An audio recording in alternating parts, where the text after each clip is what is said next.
I be moving. Whipping the foreign, I'm cruising. The money I'm speaking is fluent. All of my business booming. Stacking my cash in abundance. All of my family funded. Finally got what I wanted. Life is amazing, I love it. Everyone know that I run it. Yeah, look at me now, I came up. I've been thinking back then when I almost gave up on the game cause I never got it my way. Yo les postos, c'est Sacha, bienvenue dans cette nouvelle vidéo Mercato, actualité du football. Il y a beaucoup de choses qu'il faut parler aujourd'hui, notamment Antoine Griezmann, ça s'arrange pas au FC Barcelone, hein, toujours rejeté par le petit de Rosario. Après le départ de Tanguy Kouassi, Aouchiche devrait suivre, même si le Paris Saint-Germain lui propose quelque chose d'intéressant. Paris, je pense, hein, a retenu la leçon et maintenant va blinder ses titis parisiens en intégrant beaucoup de jeunes maintenant dans le groupe pro à partir du 22 juin prochain, on va en parler. Puis les dernières infos Mercato, les postos, donc voilà. Donc on va commencer avec le cauchemar qui continue pour Antoine Griezmann, hein, avec le retour de la Liga hier. Hein, on a retrouvé Antoine Griezmann, le Français, peine toujours à faire sa place dans l'équipe, hein, dans l'animation offensive du FC Barcelone. D'ailleurs, quand il est sorti hier, il s'est retrouvé tout seul sur le banc, ça a fait un peu de peine. Hein. Donc on voit que lui et Messi, ça ne le fait pas. Même avec Suarez, ça ne le fait pas. Hein. Même Braithwaite est plus aimé par les joueurs du Barça que Griezmann. Voilà. Donc tout le monde a attendu très longtemps le transfert d'Antoine Griezmann la saison dernière au FC Barcelone. Hein. Surtout lors de la Coupe du Monde 2018. Et ça ne s'était pas fait. Le joueur de l'Atlético avait fait durer le suspense peut-être un peu trop avant de prolonger à l'Atlético Madrid. Finalement, l'été passé, le champion du monde avec l'équipe de France a sauté le pas et a décidé d'essayer de se fondre dans le collectif du FC Barcelone et d'accompagner Lionel Messi et Luis Suarez sur le front de l'attaque. Donc moins d'un an plus tard, hein, forcé de constater que le natif de Mâcon peine vraiment. Hein. Encore pour la reprise des Blaugrana hier, ce samedi, à Majorque, victoire quand même du Barça 4-0. Griezmann a encore vécu une sale soirée, hein, assez compliquée, pas impliqué directement sur les buts de ses coéquipiers, sur aucun but. Le tricolore a laissé sa place peu avant l'heure de jeu à Luis Suarez, retour de blessure, hein, alors que Martin Braithwaite, l'ancien de Toulouse, est lui resté sur le rectangle vert et a été notamment buteur.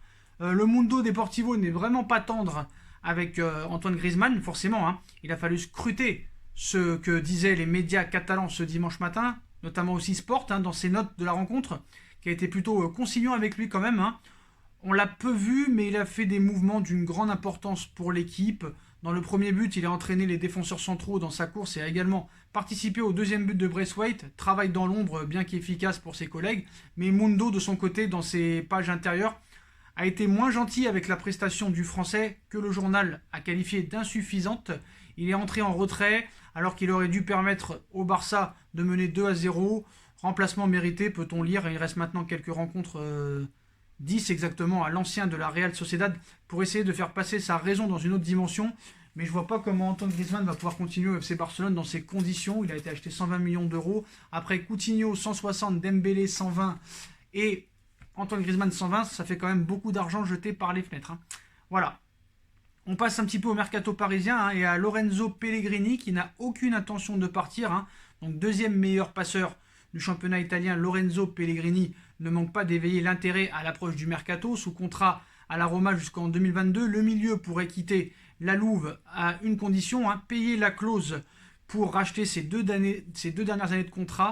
Donc le montant, hein, 30 millions d'euros payables en 2 saisons, 15 plus 15, comme on vous le dit depuis quelques temps maintenant. Mais le milieu de terrain de l'AS Roma est une cible de longue date des Parisiens. Son profil plaît beaucoup au directeur sportif brésilien, qui échange régulièrement avec son agent. Mais la Gazzetta dello Sport explique dans son édition du jour que le joueur, titulaire à 23 reprises dans l'entrejeu cette saison, n'a pas du tout l'intention de partir. Le journal explique que Pellegrini n'a aucun doute sur son avenir. Il a décidé que l'année prochaine, il serait encore ici à Rome à la poursuite de rêves et de victoires, peut-on lire.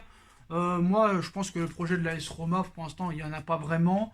Ils ont beaucoup de problèmes financiers. Je pense que l'AS Roma, eux, aimeraient bien s'en débarrasser. Je pense que si Lorenzo Pellegrini avait une certaine confiance en lui, il irait se jeter dans un autre championnat pour essayer de prouver des choses. Mais bon, apparemment, c'est pas le cas. Donc, est-il si fort que ça ? Ça reste à voir. Vraiment, ça reste à voir parce que des joueurs comme ça qui n'osent pas franchir le pas dans un autre championnat, c'est assez, on va dire, curieux. Voilà, curieux. Donc, on en vient aussi encore au Paris Saint-Germain et Leonardo. Donc, Leonardo qui menace l'Olympique Lyonnais de représailles. On avait parlé déjà. Donc Jean-Michel Aulas en hérite plus d'un, vous le savez très bien. Il faut croire que Leonardo appartient désormais à cette catégorie. Dans cet entretien au JDD, qui fait beaucoup de bruit, le directeur sportif parisien en a profité pour tacler les méthodes de l'Olympique Lyonnais, notamment pour l'équipe féminine, où il cite le départ du directeur sportif Bruno Chéroux a été une surprise. L'Olympique Lyonnais a approché beaucoup de nos joueurs. 2 jeunes sont partis là-bas, mais des pros ont aussi été contactés, regrette le Brésilien. Il n'a pas vraiment apprécié et ne compte pas en rester là, alors que la gardienne Katarzyna Kierdrzynek et l'attaquant Kadiadiatou Diani ont été approchés par l'Olympique Lyonnais sans succès néanmoins. L'internationale française ayant même prolongé dans la capitale, Leonardo cite « Si ce sont les manières de faire, on va s'y mettre aussi, avec les filles comme avec les garçons », prévient Leonardo. Reste à savoir s'il mettra ces menaces à exécution alors que les garçons de l'Olympique Lyonnais sont dans une situation sportive délicate. Donc attention, est-ce que les propos de Leonardo veulent dire « Attention petit avoir, je vais venir te chercher ». Donc voilà, la guerre est déclarée entre Jean-Michel Aulas et Leonardo et le PSG et l'Olympique Lyonnais. Bah oui, Aulas, depuis des années, il n'arrête pas de nous critiquer, il n'arrête pas de critiquer le Paris Saint-Germain, le mode de fonctionnement, tout ça et tout. Donc il y a un moment, frérot, Leonardo, le patron, il est là. Même s'il doit prouver, il est là, parce que Nasser Al-Khelaifi, depuis des années, il se fait insulter par Aulas, il n'a jamais rien dit. Mais à un moment, je pense que dans la vie, il faut ouvrir sa bouche. Et Leonardo, là, a raison de le faire. Tu emploies des méthodes douteuses, bah nous aussi, on va employer des méthodes douteuses. Voilà, tu veux jouer comme ça, et bah voilà, c'est comme ça. Et bravo à Leonardo, donc attention, petit avoir. Donc maintenant, on va parler des titis parisiens. Donc comme vous le savez, Tanguy Kouassi va quitter le Paris Saint-Germain. Adil Aouchiche devrait suivre. Alors, pour le dossier Aouchiche, il y a certaines précisions qu'il faut quand même préciser. Donc c'est vrai que pour l'instant, on parle d'un départ. Ça, on le sait depuis longtemps. Donc sur le cas Aouchiche, donc les dernières informations, donc comme indiqué par Julien Ménard de Téléfoot, ce dimanche, Adil Aouchiche devrait quitter le PSG et c'est bien la SSE qui tient la corde. Les transferts de Honorat et Wagner Dias devraient permettre aux Verts de s'aligner sur le joyau parisien. Donc Leonardo apparemment a prévu une réunion cette semaine pour évoquer le cas d'Adil Aouchiche. L'objectif du joueur est de jouer davantage. Il s'apprête à quitter le Paris Saint-Germain. Ce que le Paris Saint-Germain lui propose, c'est de prendre la place de Julian Draxler. Après, Julian Draxler, certes, n'est pas un titulaire en puissance, mais il joue quand même pas mal. Donc moi, je suis désolé. À Tanguy Kouassi, c'est vrai hier, j'étais un peu dur envers Leonardo. C'est vrai qu'on lui a proposé quand même 4 offres, un salaire assez conséquent, du temps de jeu. Le mec refuse et préfère aller peut-être à Rennes. Donc à un moment donné, tu chies sur le club. Donc à un moment donné, stop. Adil Aouchiche, c'est pareil. Je pense que là, c'est raisonnable. Il lui propose un salaire assez correct, du temps de jeu, de prendre la place de Julian Draxler qui a quand même été acheté 40 millions d'euros. Donc à un moment donné, il faut arrêter. Donc c'est simple. Soit les gars, ils ont peur de percer au Paris Saint-Germain et ils sont pas si forts que ça, ou soit vraiment ils chient sur tout le monde, les mecs. Donc voilà, pour les infos sur Aouchiche, réunion prévue cette semaine. Saint-Etienne tient la corde, mais il est encore possible qu'il reste au Paris Saint-Germain. Après, pour la suite, maintenant, Paris va changer de stratégie. Ils savent que maintenant, il faut très vite anticiper les pépites parisiennes et leur faire signer un contrat très vite en les intégrant dans le staff pro. Donc on va commencer avec Kenny Naguera.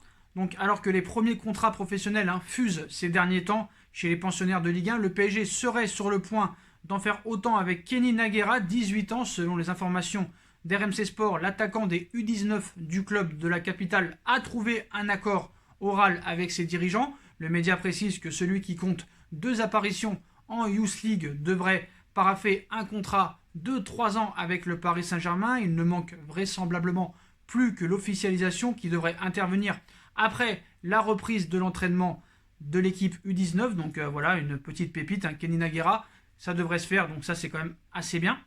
Donc maintenant, ça va suivre. Un autre joueur aussi va devoir bientôt signer son contrat, même s'il est déjà sous contrat jusqu'en 2022. Arnaud Kalimuendo aura sa chance lui aussi. Les jeunes du PSG sont toujours un sujet délicat. Tous les ans, le club de la capitale perd une partie de ses meilleurs espoirs pour les voir exploser au haut niveau ailleurs, mais pas toujours. Comme vous savez, ce sera encore le cas avec Kouassi, qui a annoncé à sa direction son souhait d'aller signer son premier contrat professionnel ailleurs que dans son club formateur. Donc malgré un certain temps de jeu, 13 matchs, toutes compétitions confondues et 2 buts, la donne pourrait peut-être changer avec les autres graines de champions. Le PSG va perdre de nombreux joueurs de rotation avec les fins de contrat de Kurzawa, Meunier ou encore Choupo-Moting. Cela laisse de la place comme pour Timothée Pembele, 17 ans, qui doit intégrer l'effectif professionnel à la reprise.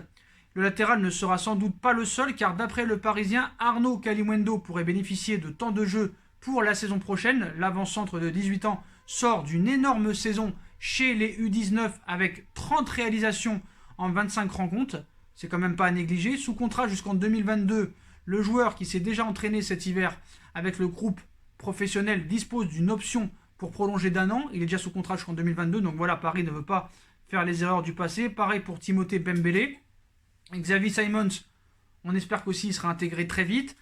Ainsi que Keï Ruiz. Ça, Keï Ruiz, c'est aussi un passage assez compliqué. Donc on ne sait pas comment réellement ça va se passer. Donc voilà les postos, voilà pour les dernières infos. Donc je pense que Paris a retenu la leçon pour les jeunes. Donc c'est bien que tous ces jeunes vont rentrer dans l'effectif pour pouvoir avoir un peu de temps de jeu. Je pense que c'est une philosophie qu'il faut introduire dans l'avenir, faire confiance de plus en plus aux jeunes. C'est très important maintenant, surtout dans le contexte actuel. Donc voilà les postos. Donc voilà pour les dernières informations chaudes du jour. Donc dites-moi en commentaire à tout va ce que vous en pensez. Je compte sur vous pour bombarder la barre de like. On like, on partage, on commente, on s'abonne. On active la petite cloche pour être tenu au courant des vidéos en direct. On me rejoint sur mes différents réseaux sociaux ainsi que sur Utip et sur ma deuxième chaîne YouTube No Feeling. Voilà les postos. Je vous souhaite à tous une bonne continuation. Prenez soin de vous et à très vite pour une nouvelle vidéo les postos. Tchuss!